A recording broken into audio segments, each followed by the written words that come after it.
Whether they realized what they were building is different. Yes. Now, on that note, though, like you buried the lead with the Alexa thing there. Yeah. Why don't you have an Alexa in your house? Because they are listening to everything. Everything. How is this discussed internally? Like, is there ever like a moment of silence where it's like, oh shit? Or is it just like, oh yeah, we're just getting data so that we know everything people are doing? The intention is to help. The intention is to benefit society, right? The benefit to make sure that if we overhear an argument happening inside a home, that we call the cops for them. Oh, no. So there's a little minority report-ish type of thing there. But again, remember when I said this is the intention to do good, the intention to help society. But the problem is we break privacy. Now, I'm one of the individuals that I've been in abusive relationships before in the past. I'm that stupid idiot that kept going through the door and volunteering myself to this situation. So I understand what it's like to be in that, but would I have wanted someone to call the cops for me or to intervene? No. Well, actually, let me play devil's advocate, though. Even if you did, this is where the bigger Constitution picture comes into me. And trust me, there's mistakes made in the Constitution. That's why we have amendments, and there's things you can look at for sure. But when it comes to some of the core tenets, the right to privacy, the right to free speech, the right to untied media to be able to report on things. Yeah. Things like this, even when things go haywire in some ways and we start to question it, that's like the test of questioning it, because it's like, well, you got to look at the biggest picture. I know there's a big picture that bothers you, but what's the biggest picture of all? And when I start hearing things like a machine can start to determine where an argument's going too far. Well, whether it's the machine or the person listening. Now, how many people do they have listening? Because there's 8 billion people in the world. I honestly couldn't tell you. But I will say this. If I put that tinfoil hat on. Yeah. What's one of the portions of Amazon that went completely down and they fired everybody? It's the Alexa area. I don't. Wait, what? I don't know anything about that. So, unfortunately, things didn't go exactly. Now, we're not told, I don't think, the full story of why a lot of the Alexa portion of the company was not doing as greatly. I'm kind of, in my opinion, think that might be a little bit of karma. Because it's, if you look, I think a lot. So internally, 10,000 employees in November 2022. It was a massive layoff. Alexa and cloud gaming worst hit. Okay. We're just pulling up the report while you're talking here. Yeah. Okay. So, and I will say this, Bezos was never a fan, from what I understand, of firing. This was unprecedented. Yeah. Not to say this is a fault.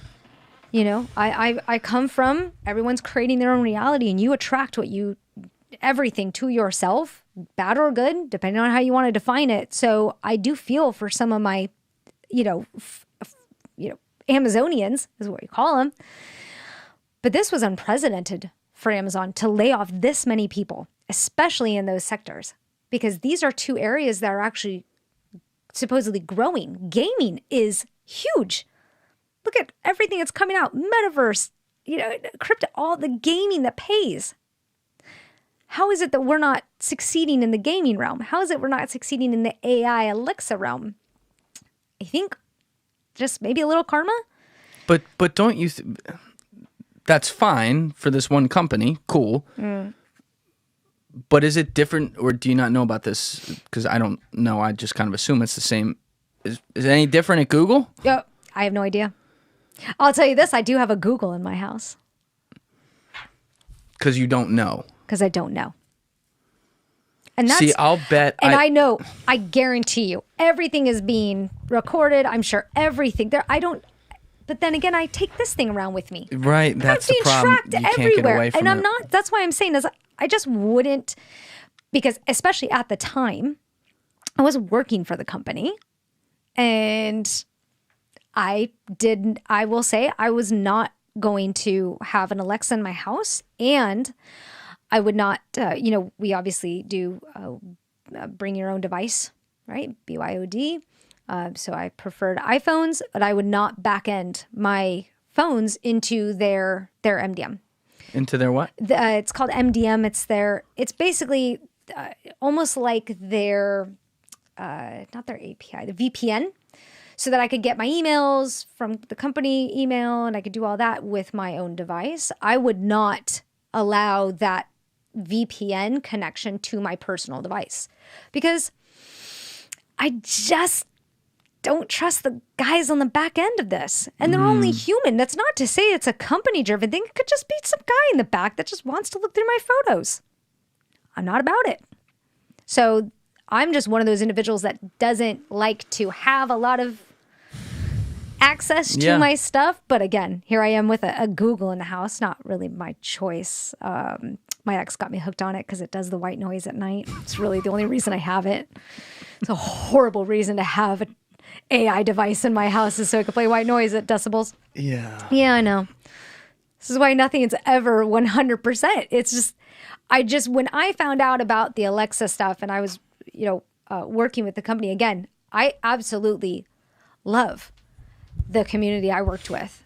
I love Amazon. I love what they provided for me, what I got to do, the people I felt I was helping. There's an underbelly to it. And there were times where, like I said, I had some conflicts. And I think the way you paint some of it, I think is actually really fair because I get shit for this when I point this out to people who are really concerned about the privacy, righteously so. But I'm like, I'm not so sure that all the people have bad intentions. Right. And I think a lot of them actually probably don't. Or there's some that do who just aren't thinking about things, or they're scumbags, yes. But I think a lot of people are exactly what you said. They're trying to do what's best for people. But like, what's the quote? The road to hell is paved with good intentions. I think that's probably what this is. A guy that I find myself going so back and forth on, though, is Bezos, of all these executives, because he seems to be a series of contradictions, too. I really took a step back when, no pun intended, when he took a step back and left, because I'm like, wait a minute, this is not on brand. Like, he gave up the CEO role. He's out there fucking lifting and shit, banging very hot girlfriend, like living the life, kind of like balling out at this point. While his ex-wife is donating all of her money right, as fast as possible. Good for both of them. Yep. Because like, point being, he took his hand off the trigger right when, if you were going to put on the tinfoil hat and go full conspiracy, right when you would think, well, he would be putting it firmly on there. And I'm like, well, wait a minute. This is the same guy who buys the Washington Post, which is a conflict of interest, in my opinion. The front page, that's the problem with a lot of these publications, like New York Times, Washington Post.